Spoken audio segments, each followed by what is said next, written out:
Good afternoon, everybody, and welcome to the beautiful Turkey Thicket Recreation Center in Ward 5. I'm joined by members of my public safety team as well as community members from all 8 wards. Also joined today by the council member for Ward 2 and the council member for Ward 5. I especially want to acknowledge Council Member Pinto, who chairs the committee on public safety in the judiciary, and Councilmember Parker, our host council member. So I think I'm just going to say a couple of things about public safety as Assistant Chief Parsons to give a quick update on investigations that we talked about last week.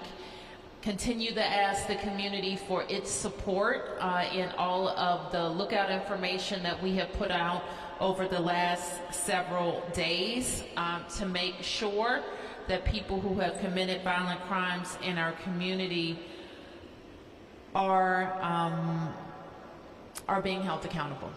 So with that, I know where we talked last week, we were also in Ward 5 at the Phelps School in the neighborhood surrounding Phelps about making sure that part of our public safety ecosystem, and those are all of the laws that keep us safe, are what we need.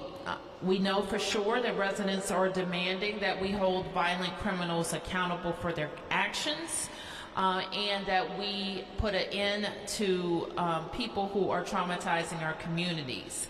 The criminal activity occurring in our neighborhoods is unacceptable. We've talked many times that opinions certainly or approaches to how we keep our communities safe can vary, and we have engaged and will continue to engage in a rigorous process with members of the council to advance a legislation that closes the gaps.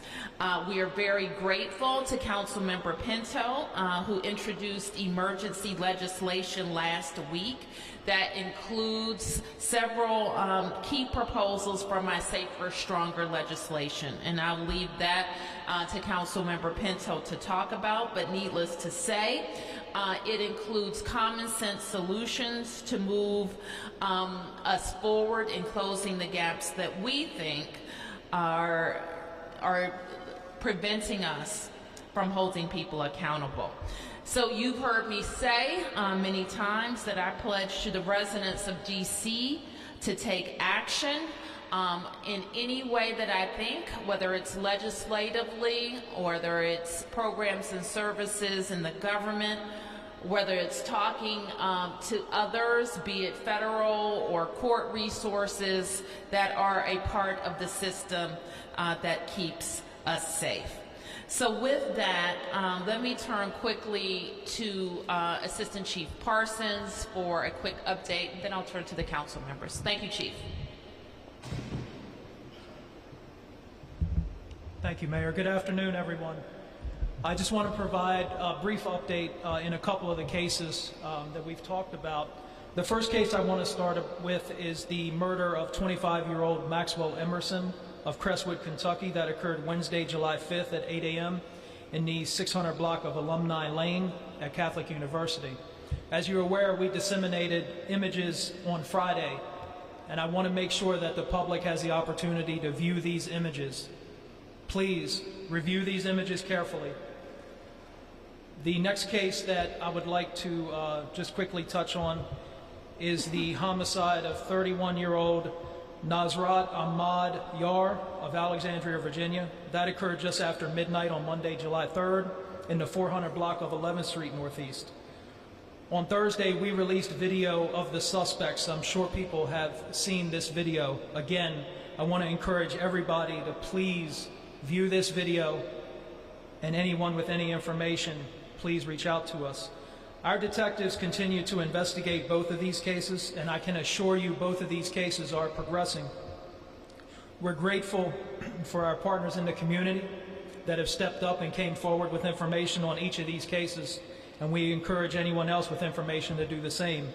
Anyone who has any information is encouraged to call our 24-hour command center at 202-727-9099, or you can text a tip to us at 50411. The Metropolitan Police Department offers a reward of up to $25,000 for the arrest and conviction for those responsible for each homicide here in the district. In both of these cases, I want to highlight that the presence of cameras and detectives being able to obtain that footage has greatly assisted us in progressing the investigations. I also want to remind everybody again and encourage them to take advantage of the district's private security camera rebate program for residents and businesses. The last case I want to talk about involves 4 suspects that are currently wanted on a district court indictment. As you're aware, previously on June 27th, MPD, along with our federal partners at the DEA, ATF, FBI, and the IRS, arrested 12 alleged members of a violent drug trafficking organization known as the Kennedy Street Crew, or KDY, on charges including conspiracy to commit drug trafficking, possession of firearms in furtherance of drug trafficking, possession of firearms by persons convicted of a crime, assault with a dangerous weapon, and conspiracy to commit money laundering. In addition to these arrests, law enforcement officers and agents seized multiple firearms and narcotics. The Metropolitan Police Department seeks the public's assistance in locating the 4 additional suspects who are wanted pursuant to a United States District Court indictment for similar charges that I just mentioned. Those 4 suspects can be seen in this photo. They've been released on Friday in a press release.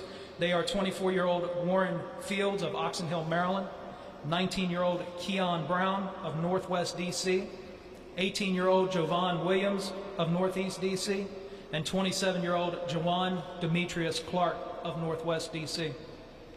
If anyone has any information as to the whereabouts of these suspects, they should call us at 202-727-9099 or send us a message by text at 50411.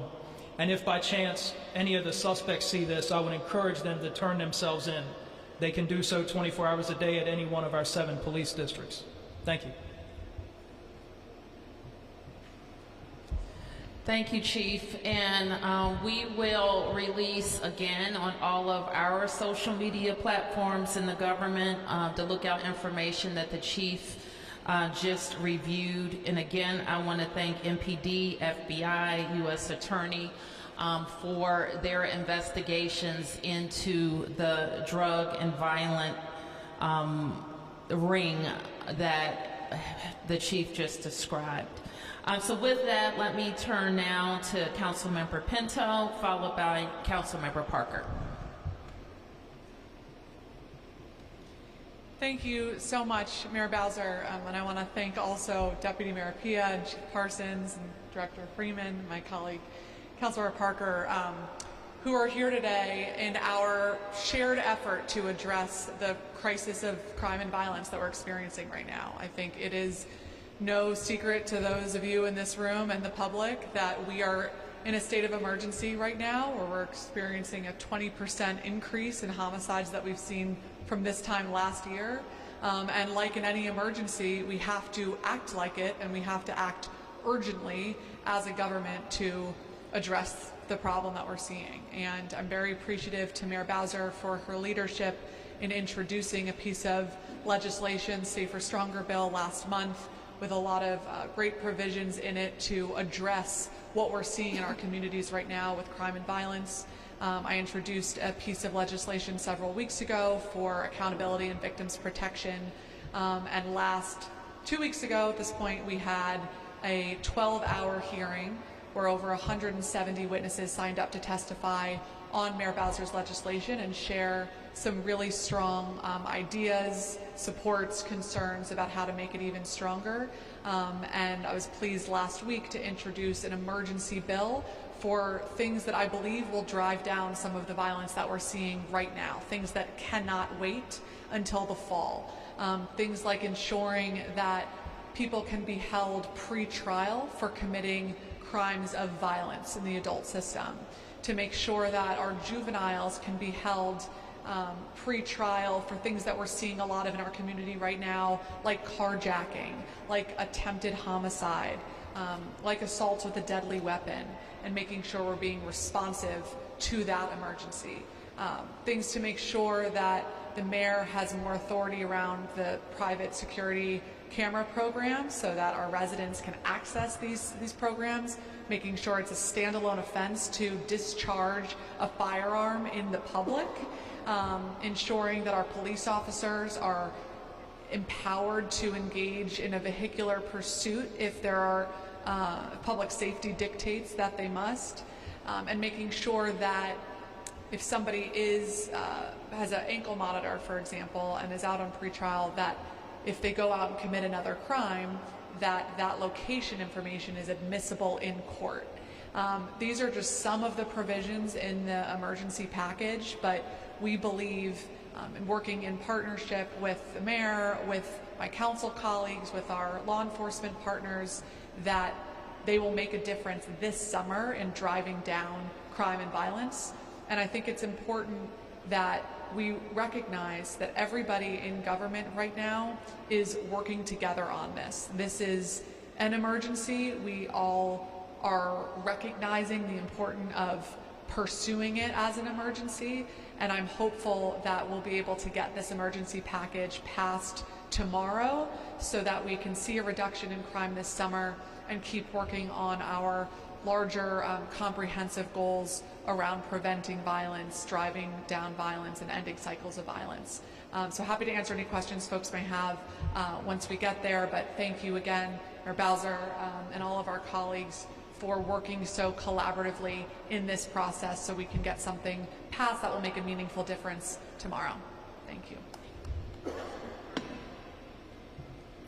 Good afternoon, everyone, and welcome again to Ward 5. I want to thank the mayor for holding this opportunity to answer questions, and I want to thank Councilmember Pinto for her leadership in ushering forward legislation that I'm hopeful will pass tomorrow. Feeling pretty good about it. What I can say is that there were many phone calls this weekend hammering out language, making sure that the emergency legislation is in the right place and addresses colleagues' concerns. And I just again want to thank Councilmember Pinto for her leadership. One of the things I wanted to point out is that there are bright spots. We heard last week from Commander Altieri that in the 5th District we are seeing a decrease, I think, on the trends of 38% in homicides year to date. And why do I say that? Is because while we are taking this action tomorrow that I too hope will help drive down the violence that we're seeing across the city, there are bright spots that we can learn from and I hope scale across the city. I also just want to note that tomorrow's legislative meeting, where I'm hopeful that the emergency will pass, is only one necessary step to turning around the violence that we're seeing play out in our streets.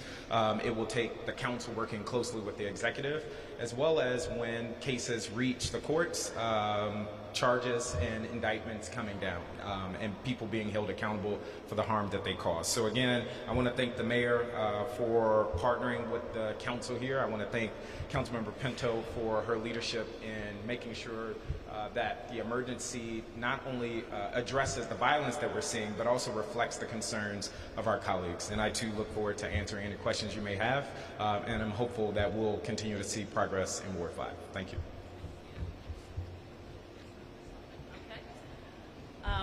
Thank you for that. And speaking about bright spots, I think what DPR is doing in our city is nothing short of amazing. So I want to thank you, Thenie, and the whole team at DPR.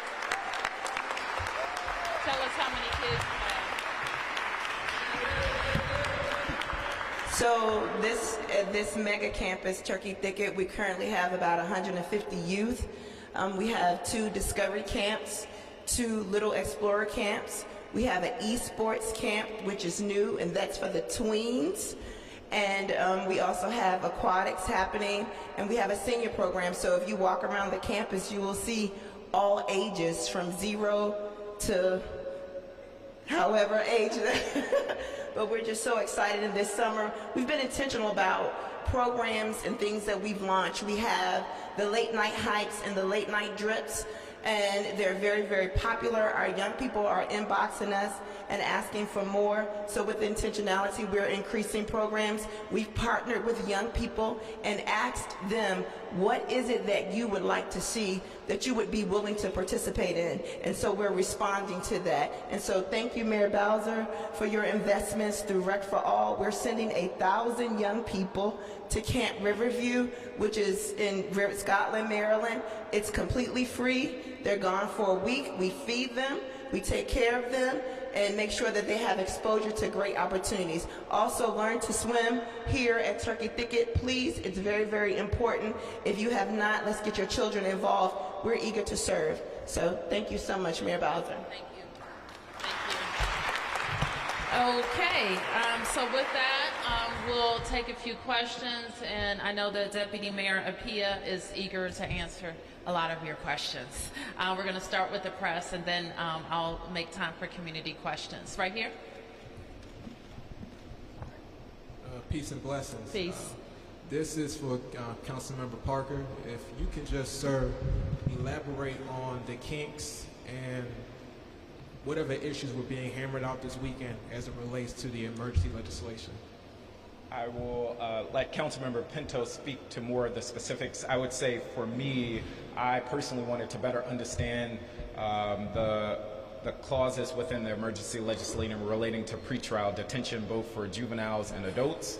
And I believe we reached a middle ground as it relates to juveniles. So as to address concerns that we might be casting too broad of a net that might lead to young people that make minor mistakes ending up in our criminal justice system.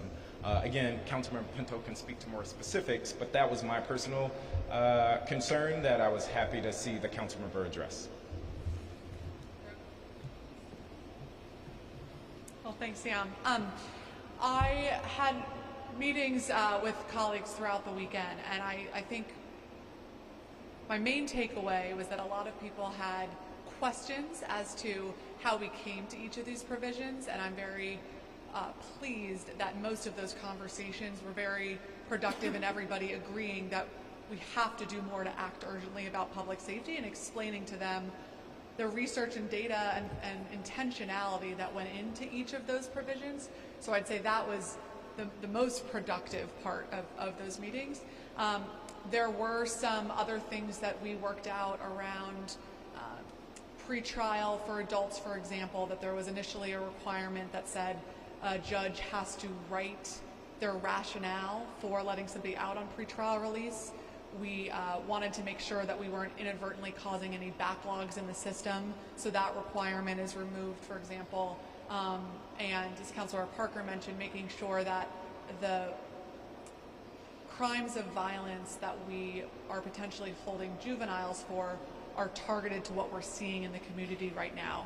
Crimes like homicide, attempted homicide, carjacking, felony assault, assault with a deadly weapon that's not necessarily a gun, and with a gun, to make sure that we are being targeted and intentional with what we're passing tomorrow.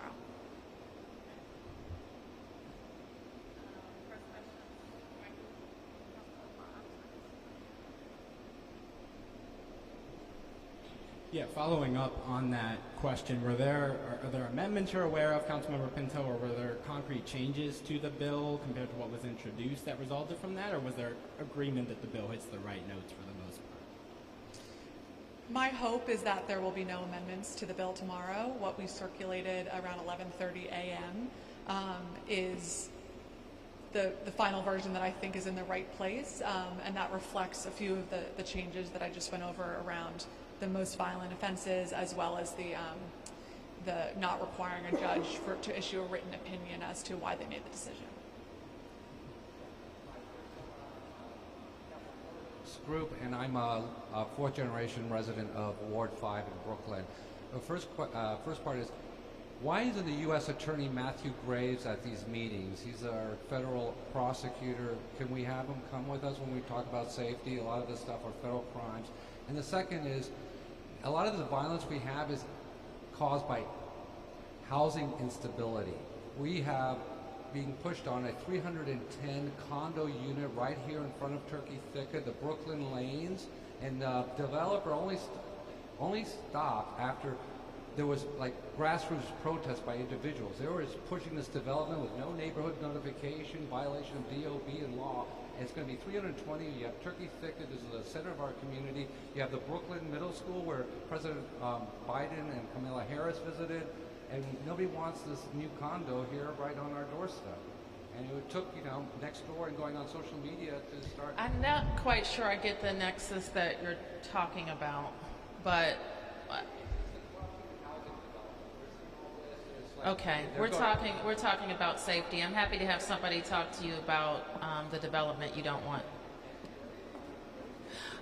We typically, we sometimes invite the U.S. Attorney to our press conferences, and likewise when he hosts press conferences, he frequently invites MPD. I think that you were together last week, in fact, and we do invite him from time to time. Yes, Martin. So earlier, when you introduced your version of the bill, you also had 2 mayoral orders that dealt with Deputy Mayor of Education. There was another Deputy Mayor regarding kind of policy changes that could be made there. I was just curious for an update there. And then relatedly, there was your summer crime initiative, or whatever the name was, it was unveiled a couple months ago. I'm curious if you guys are seeing any sort of... Sure, I'm going to ask the Deputy Mayor to speak to both. So with the mayor's order, which was introduced the same day, May 15th, there was direction by the mayor to several of the deputy mayors, myself, Deputy Mayor for Operations and Infrastructure, basically all of us, because we're looking across the system. And so there's been a lot of work done. There's initial plans that have been drafted within the 45-day, where there was a lot of work between the deputy mayors. And so that's been presented, and we're working through kinks because we want them to be operational and real. And so, the mayor is clear we're a very transparent and accountable government, and so once they're at a place where we're ready to introduce, absolutely we'll share. The second question you asked was about Focus Patrol, and so we absolutely will do an update on Focus Patrol. I think one of the things Councilmember Parker mentioned was last week when Commander Altieri spoke about reductions in Ward 5, he was specifically talking about in some of the Focus Patrol areas. And so we are certainly seeing reductions, really good reductions, which we expected when we do intelligence-led policing. And so we'll share that information and data as well because we started to generate that. And we're happy to do an update on that. Mayor, I'm wondering if you and the chief could both comment on Chairman Mendelson's recent comments he made to Channel 5 saying, and I quote, "You can get away with murder in this city." He expanded on that this morning at his briefing where he pointed to closure rate statistics, that's what he was referring to, that if you look at, not UCR data, but if you look at closure rates for this year for murders committed in year, that the closure rates have been going down, that they stand at about 35%. And so he's saying, most of the people are getting away with murder in D.C. Just your comments both on the chiefs on the closure rate for homicides, but then the fact that the chairman of the council who went on Capitol Hill and said that there's no crime crisis is now saying you can get away with murder in this city. I'm not going to pay too much attention to asinine statements, but I am watching what he does. And tomorrow he needs to go in the chamber and vote for Brooke Pinto's emergency without amendment. If he's concerned about crime, as we all are, we need to make sure when the police say we need more police, you don't defund them. When the police say they need certain policies and procedures to hold people accountable, you support them. So I'm not going to pay attention to a Friday night. I'm going to give him the benefit of doubt. Maybe it was after a late dinner or something. But we're rowing in the same direction. You notice this? We got these 2 council members. We're singing from the same songbook. He needs to do the same. He's indicated that he supports the legislation. Good.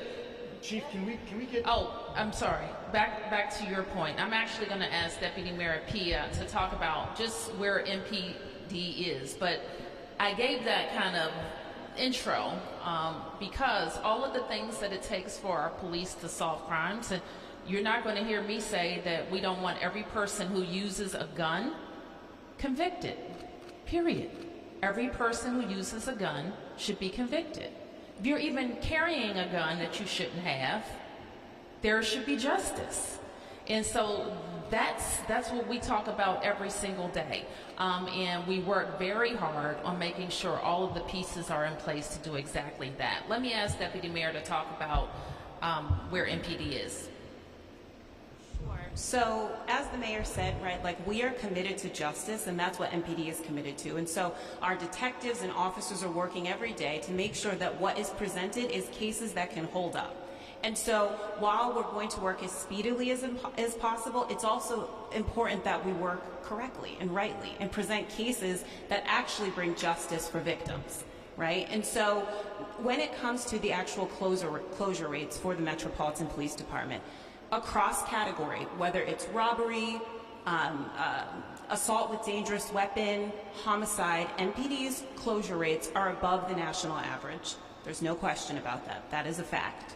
Right? So the chairman referring to whether cases are closed, we want cases closed as quickly as possible. I think he's referring to within the year.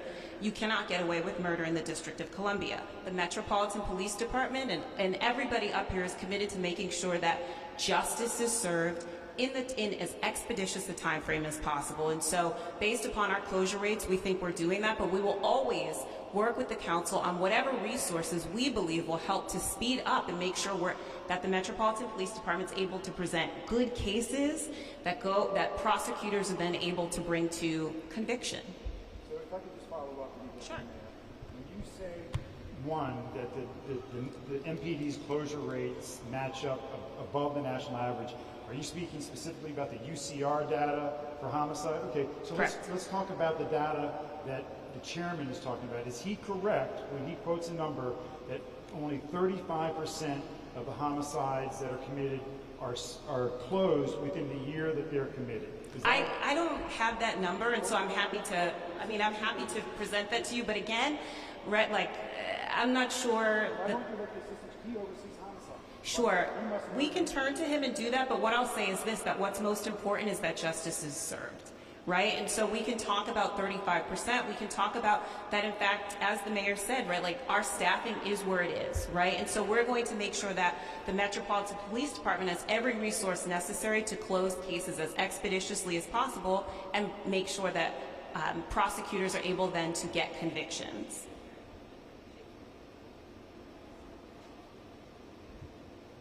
Thank you, Mayor and DM. I echo the comments that the mayor and DM have made. And Mark, to your point about closure rates, so let's talk about closure rates. As we all know, there's a lot that goes into a case closure. Clearly, when you have a case that happens December 31st, you're not going to close it that same year. Our detectives put a lot of effort into these cases. As you've heard about the public safety ecosystem, that is true. It exists in case closures as well. We work closely with our partners at the U.S. Attorney's Office when we present cases, and we have to present a case that is going to make it from arrest to a successful prosecution. We can't just go out and arrest someone to close a case. That's not what we do. So a case has to be built. And when you talk about closing a case in the same year, that's not a stat that really shows the whole message, because we know cases close in their own time. We'll close cases this year from prior years. Every investigation is different. There's no way for me to tell you or put a timeline on a case. I can't tell you that, hey, this case will be closed next week. It depends on the investigation, the challenges in the cases, and what we have to do to bring it to closure. So saying that, these number of cases have not been closed this year we're comparing apples to oranges to how we keep stats and how we do business. And let me say before I stop, the men and women that serve as detectives here at MPD are some of the hardest working people I've ever met. They're the finest detectives in the world. We have other agencies that come to us all the time that look at how we do business, how we operate, how we do things. These folks give up sleep, they give up time with loved ones, they give up times at home just to get the job done. Sometimes we got to say, hey, go home and get some rest and come back tomorrow. They put everything they have into closing these cases. And as was said earlier, I can tell you, because it's been my responsibility since 2016, that MPD's closure rates in violent crime typically are well above the national average, to include homicide. I'll also say that I think, personally, the easy way out is to point fingers at someone else about what's going on or when there's a problem, but that's not what we're about at MPD. We're about rolling our sleeves up. We're about getting to work. I'm personally about leading the men and women that I'm responsible for and ensuring that violent offenders are held accountable when they commit crimes in our city. You can't get away with murder here. We will catch you. And the last thing I would say about that is what's not helpful is when we do hold violent offenders accountable is the courts let them out because our judges don't have the discretion they need, which is why instead of blaming, I support legislation that the mayor has proposed to keep our community safer. And I think you probably also heard in those remarks that we all have a role to play. I frequently sit in on a lot of briefings about homicides in the district, and I am struck by how important video evidence is to closing cases and to closing them quickly. For many years now, I started a program for all of us to be able to have cameras on our homes and to be able to share that video with the police when needed. On our public transit systems, there's cameras everywhere, so if there are crimes committed, there's frequently lookout information that we can put out and put out quickly. The public also has a role to play when you're called for jury duty. Anybody been called for jury duty lately? Okay, we need good people to make themselves available so as the courts get caught up with all of the cases that there are Washingtonians who are willing to serve. Yes, Sam. Mayor, recently, basically when members of the media ask you about the crime, situation, something's going to, you say, pass my bill, have them pass my bill. Do you think if this bill passes, as it seems it will pass, that we're going to see some dramatic change? I think that we're going to be safer because people who are committing violent crime won't be on the street to commit more violent crime. Now, I don't have a crystal ball, so I can't tell you exactly what that means in terms of numbers, but I can tell you that individual who committed a violent crime who's being held is not in Brookland or Fort Totten or Colonial Village or Anacostia or College or Congress Heights committing a crime. I can tell you that. I can't tell you that now. And I asked the chairman about this, and he was saying he doesn't think... I'm not going back and forth with the chairman. I'm not going to do it. What we got to do, Sam, right now, this is what people are concerned about. They're not concerned about he said or she said. Yeah, but it's still a point. He's saying that you would get much more of an impact if more arrests are made rather than with your bill. I don't know if that's what he said, but I can tell you that, yeah, I'm for more arrests being made for people who are committing crime. I can agree with that. I do agree with that. But having an arrest and having somebody walk out the door who was violent to turn around and be violent again doesn't make sense. Again, talk to this woman, because she's making sense. You want to know? She's responsible. She's the chair of the committee, and she's advancing. Also remember what the chairman said. Now you got me into it. Here you go. He said, we're not going to do anything this summer. Tomorrow they will be voting on the main tenets of my legislation by emergency, as they should. All right, yes, and yes. Ma'am, and then you, sir, and then you. Oh, I'm sorry. Are you with the press? Okay, and then Stephanie, you're next. Okay. And I was just wondering, because after hearing the comments from the council members today, I'm hearing words like crisis and emergency, and we weren't really hearing those words before. So I was wondering if you could characterize, council members are welcome to answer as well, what publicly is kind of seeming like a 180 on behalf of the council here. I will turn to the members of the council.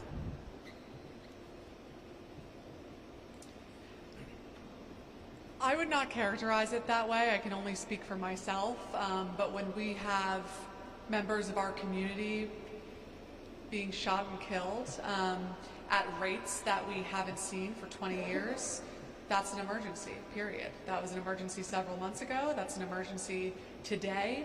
I am pleased that my colleagues do seem collectively to understand that this is an emergency and a crisis and that we have to act. I do just want to note, if I may add to Mark's question and some of the comments about case closure rates, that's why the need to close cases is exactly why MPD and the U.S. Attorney's Office have been such instructive partners in this legislation, so that it includes pieces that will help them close cases even more effectively than they're doing now, to make sure that they can pursue cases in vehicular pursuit, to make sure that they can have evidence be admissible that otherwise wasn't, to make sure that there's a standalone offense with the discharge of firearms in public. And so all of those pieces, we're all on the same team here, that we have to do more with public safety, and the police are working very hard to close these cases, which is exactly why they were in the best position to help partner on what gaps they need to do even more of that. And so this again doesn't have to be an either or proposition.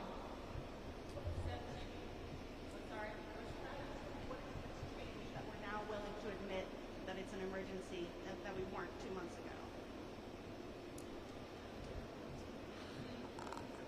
I will just say, as the chair of the Committee on Judiciary and Public Safety, my view on this has been consistent, and I am pleased that it seems our colleagues are all in agreement that there is a crisis and that we have to act. The comment from the chair, which I understand you've made a few responses to already, but the comment from the chair was that your office and police have not recently gone to him and identified the supports that are needed in order for police or detectives to be able to close the case rate. We know about the funding that was moved in 2020. We know about the battle that you had with Charles Allen in terms of funding police. But I want to ask specifically with the plan moving forward, if the chair is saying that your office and police have not gone to him to ask what more resources or talk about more resources are needed in order to address crime, is that correct? Is that true? No, and that's is there not a plan correct. to move forward in terms of closing the case rate and the support that MP We have moved a comprehensive piece of legislation. I just moved a budget that also included resource requests, reorganizations, all that have to do with public safety.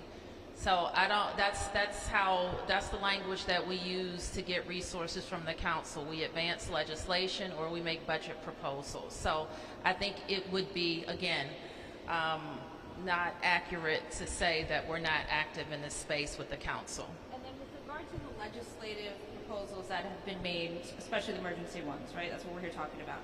Are you aware that any of them would have directly impacted any of the high-profile murders that we've covered recently in the city? I don't know how to answer that question, other than to say they're focused on what we see as gaps in the law. I've got one more, please. Yeah. With regard to the DC pursuit policy, what about the millions of dollars in lawsuits that are still in place that have not been handled? How does that address what has been going on in the city?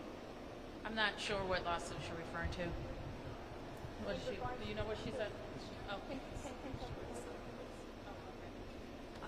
I mean, Deputy Mayor may have other things to add. I would say cases that have been brought against people who have violated the police policy. What we're talking about is ensuring that the police policy is clear and is not being interpreted, which the current state of affairs is that we're worried that the interpretation could be so limiting that would disallow them from engaging in a chase. And so I do think it's important in crafting policy and changes here that we don't seek to address a problem by a different type of solution. We need a strong MPD policy that's taken seriously and enforced when there are violations, and that's what's gone on. Okay.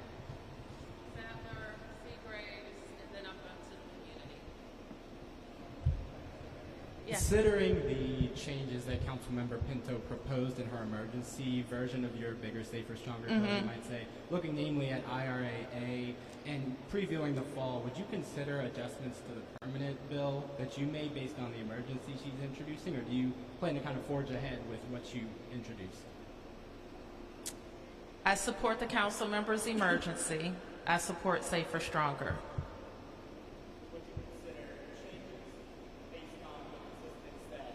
Your initial proposal brought during the hearing? Well, this is a legislative process, Michael. I think what we're seeing is evidence of it. And yes, of course, I would work with the council on advancing the rest of the bill.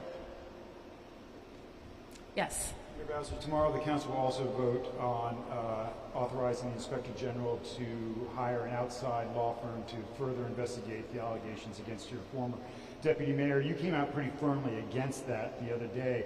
I'm wondering, if it passes tomorrow, will you veto that? Will you let it go into effect without your signature? Or what will you do if the council passes that? And I'd like to ask the two council members how they plan to vote tomorrow. Sure. So, first of all, the Inspector General already has the ability to investigate, so I don't know why an emergency is necessary to give the Inspector General the authority to investigate.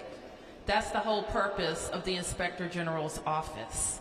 So I don't know that the legislation is necessary. And so then I go to, if it's not really actually necessary or practically necessary, is it just politically expedient for some members of the council? And if the answer to that is yes, I would not be likely to support it.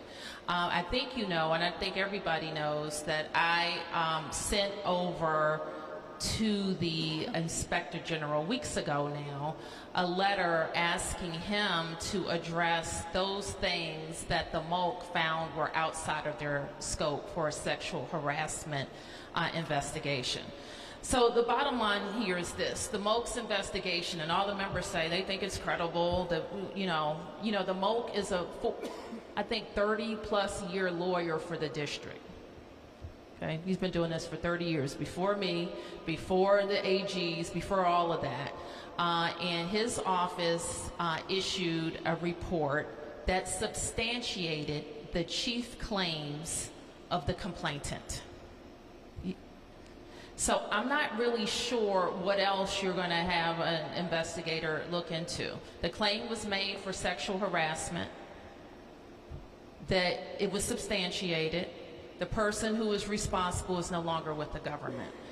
So I don't know what else the investigators, but I trust that the Inspector General will do his job and find out anything that wasn't covered by the MOLC.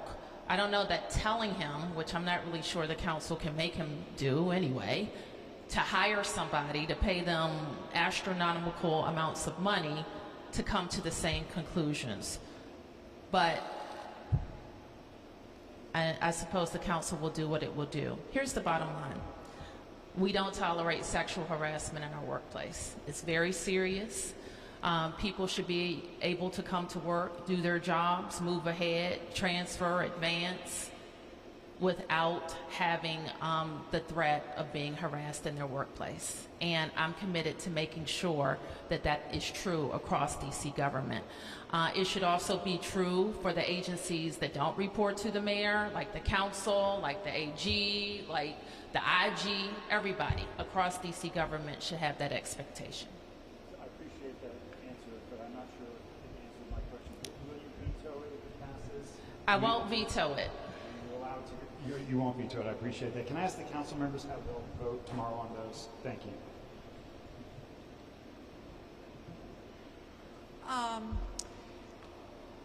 Just like in 2019, when my predecessor had violated many codes of conduct, ethics, laws, there was an independent investigation. I do support, given that we are talking about, other than our elected officials, the most senior person in our government, that an independent investigation is warranted, and I will be supporting Councilmember Nadeau's bill tomorrow. I too will support the emergency legislation. And I just want to say that I trust that we all take sexual harassment very seriously. And so in this case, it's not just a matter of bringing justice for the women who have accused among the highest ranking government officials of sexual harassment, but it's also giving the appearance that this case was investigated thoroughly, fairly, in order to bring about safety for future women that may want to bring such a claim. And so I think it's not a matter of price tag here, but it's around safety and making sure justice is brought in this case. And I want to applaud Councilmember Nadeau for pushing this forward. So, not to beat a dead horse, but perhaps we are beating a dead horse. And I want to be clear about appearances. A claim was made to me. Within 10 days, there was resolution and investigation happening in this case. I think that's what the people of the District of Columbia expect of me as their mayor, regardless of where the complaints came from or who they were about. I acted. So if we want to pay more, and I do sometimes think it's about price tag because I've seen how these investigations go. But more than that, if we want to have our employees endure another investigation to not get a different result, then, you know, that's the decision for the council. Anything else? Yes. Mayor, how quickly do you all actually think passing this emergency legislation will have an impact on this city? I think it's going to have the impact the second a judge decides that somebody who has committed a violent crime should be held until their trial. That's when it's going to have an impact, that second. Your question.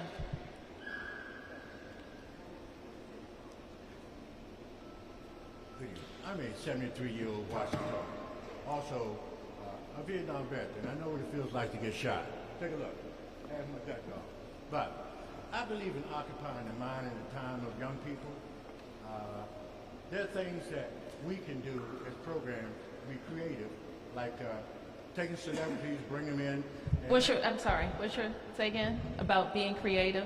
Being creative, okay. And bring celebrities in and have them do little programs for contests that will get these young people with tennis shoes, which they're very fond of, they love them, and maybe get them off the street and come to these places and do that with shows that we do, like creating a hip-hop recording studio in one of these things. They bring them in there. At least you know where they're at. Yes. So you have kind of control of it. But at the same time, I'm looking for what we're saying today about accountability for these people to be arrested, but I've not heard anything about accountability for the people who are bringing these guns to the city, how these guns are getting there. We talk about that all the time. But it's not, we talk about it all the time, and there are different approaches to keep them from coming to Virginia.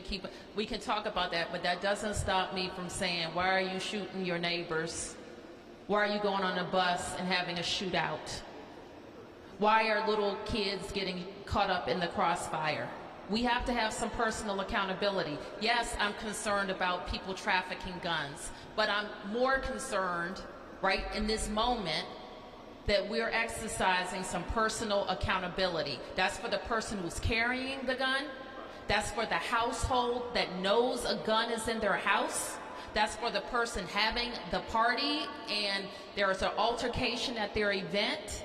That's for all of us. So it's not enough to say, and Lord, I've been talking about keeping guns out of DC, changing our law, having the courts strike down our laws, all of that. We attack it from all sides. But we gotta attack the personal accountability in our neighborhoods of people using guns. We have to. Yes, okay. Community questions now, yes.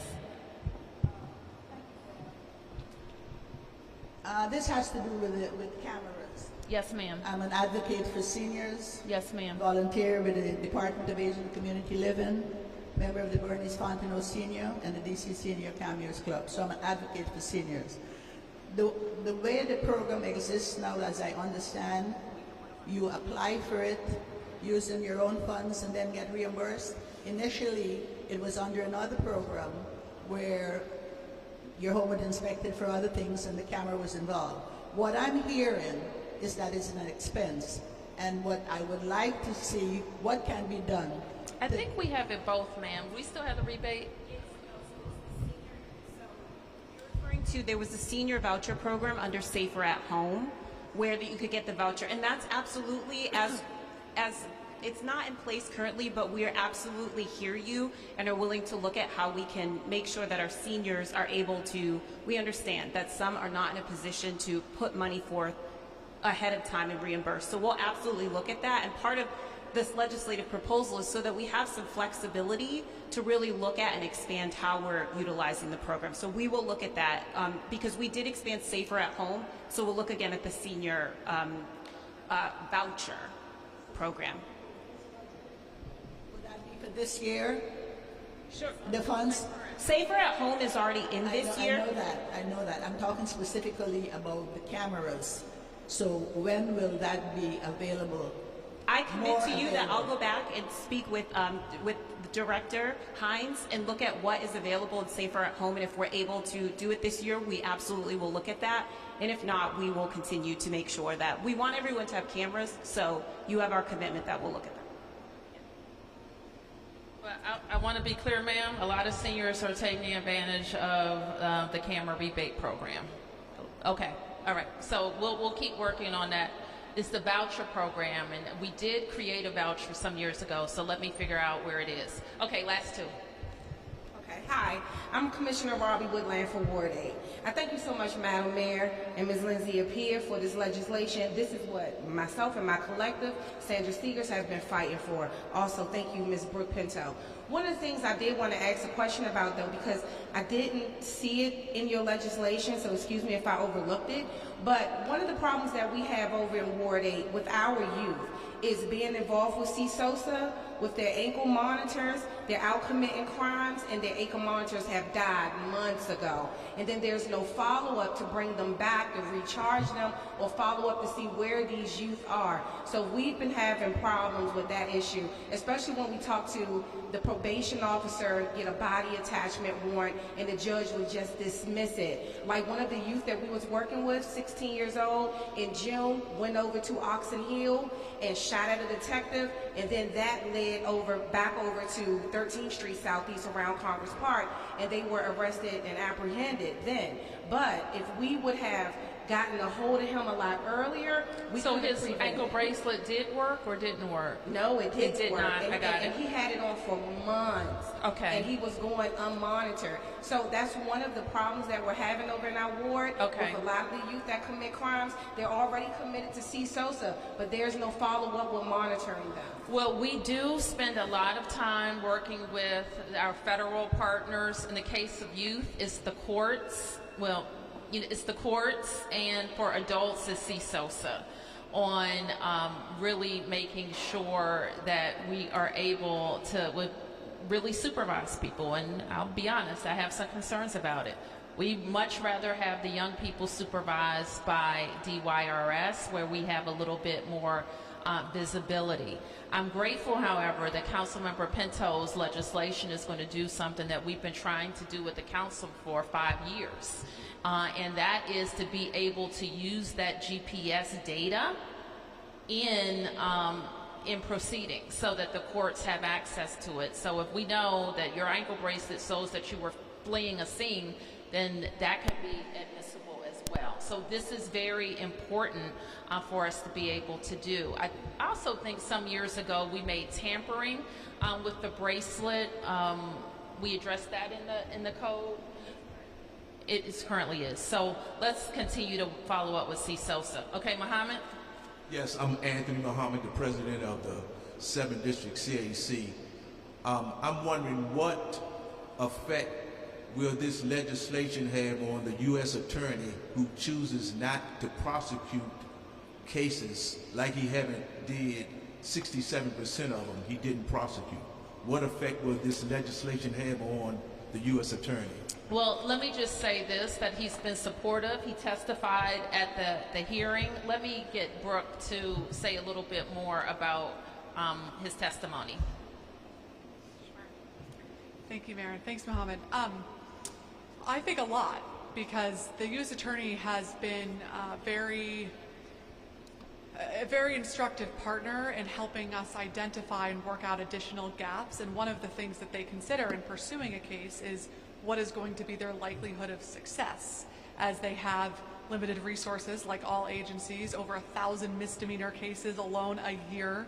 And so a lot of prioritization decisions are made, and one of those is, can we win this case? And so this bill seeks to make it more feasible for them to win cases by saying that you can use, as the mayor was just talking about, the GPS data that can be admissible in determining guilt if you go out and commit another crime, in making sure that it is an offense for strangulation, which they have been unable to make the case for now, which can often lead to other more fatal crimes, making a standalone offense for as a felony for discharging a firearm into the public.